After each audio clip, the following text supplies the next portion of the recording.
Assalamualaikum warahmatullahi wabarakatuh. Perkenalkan, nama saya Yuda Prawira dengan NIM 11980302282. Izin menjawab soal dan pertanyaan mengenai UTS Sosiologi Komunikasi.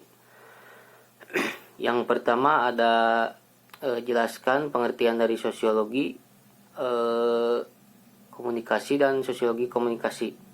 Yang pertama ada pengertian sosiologi. Seperti yang kita ketahui bahwa sosiologi ini secara etimologi berasal dari bahasa Latin, yaitu socius, atau yang artinya kawan atau bisa dibilang teman.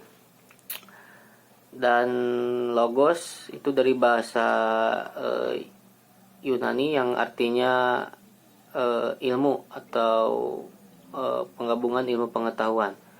Secara terminologi dapat kita gabungkan bahwa sosiologi ini merupakan suatu ilmu yang mempelajari mengenai kawan, atau bisa jadi secara umum itu merupakan ilmu yang mempelajari dan mengkritisi suatu masyarakat.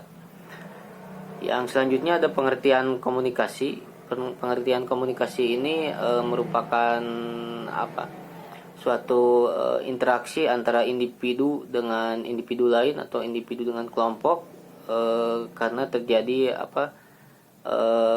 penyampaian pesan dan penerima pesan, komunikator dan komunikan, kurang lebih seperti itu.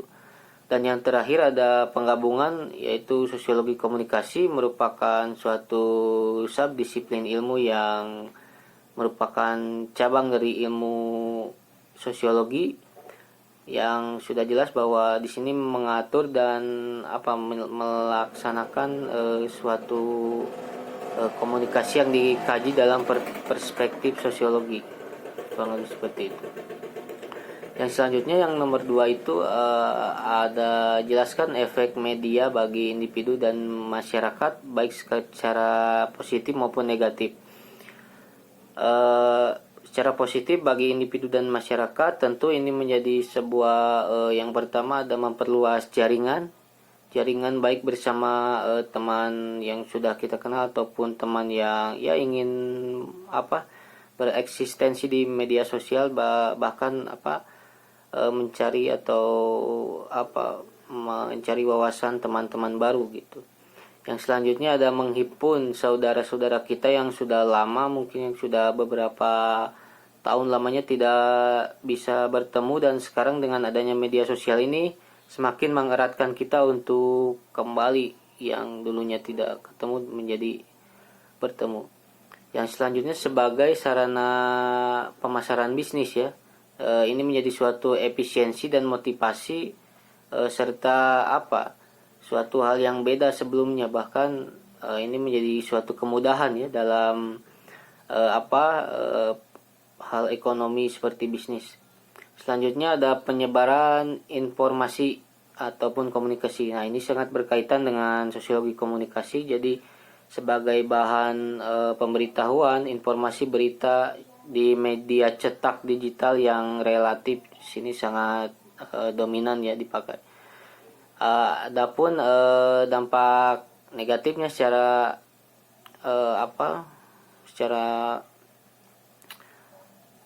individu dan masyarakat itu ada kurangnya bersosialisasi. Sarana bersosialisasi menjadi kurang karena dengan adanya media, seseorang jadi lebih mementingkan di dalam dunia mayanya daripada dunia fisik atau fisik nyatanya gitu.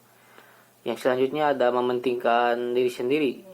Jadi dia lebih lebih kurangnya rasa empati, simpati, dan dengan adanya terlibat dalam hal media tersebut mengakibatkan dia lebih egois dan mementingkan diri sendiri ya. Yang selanjutnya ada kejahatan di dunia maya kian merebak. Memang di sini menjadi salah satu faktor utama yang ada di bagian negatif yang ada pada media masa ini. Tidak lepas dari kejahatan cybercrime, baik itu ya penipuan ataupun kartu kredit dan lainnya. Dan selanjutnya ada pornografi, ini menjadi salah satu pemicu kerusakan bagi kalangan anak muda yang tentu ini menjadi sangat sesuatu yang berbahaya. Dan yang selanjutnya ada kurangnya privasi, yang dulunya privasi ini menjadi tidak hal yang harusnya dipertontonkan, sekarang menjadi mungkin bisa jadi dalam media ini jadi merebak dan banyak. Dan terakhir ada penggunaan bahasa formal yang kurang dan bisa dibilang sekian banyaknya kita menggunakan bahasa non formal di media, kita jadi terlupakan akan pengucapan bahasa formal yang kita ucapkan dalam hal-hal yang penting. Yang selanjutnya nomor 3, apa yang diketahui tentang ideologi media. Ideologi media adalah suatu gagasan atau pandangan atau bisa dibilang doktrin dalam suatu hal ranah media. Jadi sebagai yang mengutamakan pemikiran tentang aspek-aspek media yang diterapkan, baik itu secara konsep ataupun objek yang ia lakukan. Seperti pada penerapan konsep media yang secara kian hari sekian digembor-gembor dalam hal media, perubahannya dalam baik itu dalam segi perubahan kian tahun kian berubah gitu. Ini sangat menguatkan bagi beberapa individu untuk akhirnya kita termasuk bagian dari media tersebut, dan kian lama ini bisa menjadi ideologi atau gagasan atau serta pandangan yang bisa individu atau kelompok itu dapatkan. Yang selanjutnya nomor 4, jelaskan apa yang diketahui mengenai tiras ya. Yang pertama tiras. Tiras itu atau bisa di dalam bahasa Belanda itu disebut oplah ya. Merupakan suatu surat kabar atau majalah yang dijual atau bisa bisa digunakan untuk mengatur harga periklanan gitu. Yang selanjutnya ada rating. Rating itu merupakan suatu evaluasi statistik yang bisa dilihat oleh beberapa pihak-pihak tertentu untuk meningkatkan suatu kualitas jaminan bermutu dengan skala indikator-indikator tertentu.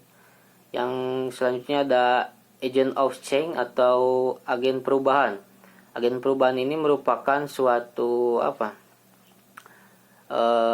agen individu yang ingin berusaha mengubah bahwasannya ingin keluar dari beberapa perubahan yang sebelumnya sudah ada dan ingin membangkitkan semangatnya kembali untuk bisa bisa menciptakan suatu inovasi dan motivasi yang relatif baru dan semangat. Dan selanjutnya ada agent of destroyer. Ini justru kebalikan dari agent of change ya. Bisa kita lihat bahwa agent of destroyer itu merupakan kerusakan akibat dengan adanya masalah-masalah sosial yang seperti kurangnya edukasi ya. Ini mengakibatkan adanya masalah-masalah sosial yang relatif cenderung baru gitu, pemicu perusak seperti itu. Yang terakhir ada gatekeeper atau penjaga atau penetapan. Ini merupakan suatu penyaringan data informasi media. Bisa kita lihat ini menjadi suatu penyaring sebelum media dan itu bisa hadir di kalangan masyarakat. Itu sebenarnya disaring dulu berita-beritanya, dan ini merupakan bagian dari profesi wartawan serta jurnalis juga bisa. Yang selanjutnya ada bagaimana cara yang baik menerima berita dari media. Bagi saya ini merupakan suatu hal yang penting ya. Salah satunya dengan kita mengklarifikasi dulu atau bisa disebut dengan tabayun. Tabayun yaitu mengklarifikasi berita-berita atau informasi-informasi yang sifatnya ini masih samar ya, abu-abu, bahkan bisa jadi belum valid beritanya. Nah, kita harus berusaha mencari informasi dan gagasan itu melalui beberapa saksi-saksi atau beberapa informan yang tentunya ini sangat berpengaruh terhadapnya. Mungkin itu salah satunya, dan tentu ini tidak menutup kemungkinan bahwa media ini sering tidak terlepas dari politisasi, dan tentu ini harus bisa kita kita tanggulangi dan kita laksanakan dengan bijak dan cermat ya, mengingat harusnya media ini bersifat netral. Yang selanjutnya ada talaran mengenai Quran surat Al-Hujurat ayat 13 ya. Bismillahirrahmanirrahim.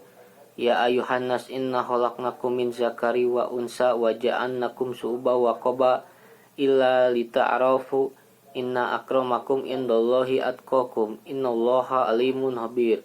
Wahai manusia, sungguh kami telah menciptakan seorang dari laki-laki dan perempuan, kemudian kami jadikan kalian berbangsa-bangsa dan bersuku-suku dan saling mengenal. Sungguh yang paling mulia di sisi Allah adalah orang-orang yang bertakwa, dan sungguh Allah Maha mengetahui akan Maha teliti. Maksud dari ayat tersebut bisa kita kaji bahwa di sana ada kalian menjadikan berbangsa-bangsa dan bersuku-suku dan kalian saling mengenal. Ini merupakan suatu gagasan atau konsep dalam ilmu sosiologi ya. Bisa kita terapkan. Ternyata di dalam Al-Quran surat Al-Hujurat pun sudah diperintahkan bahwasannya kita harus bisa berbangsa-bangsa, dan tentu ini integrasi yang kuat, serta kita harus saling mengenal, tentunya interaksi yang berlaku, dan sungguh ini sangat komprehensif ya, sangat berkesinambungan, bahwa dalam Al-Quran pun sudah dijelaskan bahwa kita harus hidup layaknya seperti apa yang diperintahkan dalam Al-Quran dan serta ilmu sosiologi. Baik, mungkin itu yang dapat saya sampaikan soal dari nomor 1 sampai 6 dengan jawabannya. Terima kasih. Mohon maaf bila ada kesalahan. Wabillahi taufiq wal hidayah. Wassalamualaikum warahmatullahi wabarakatuh.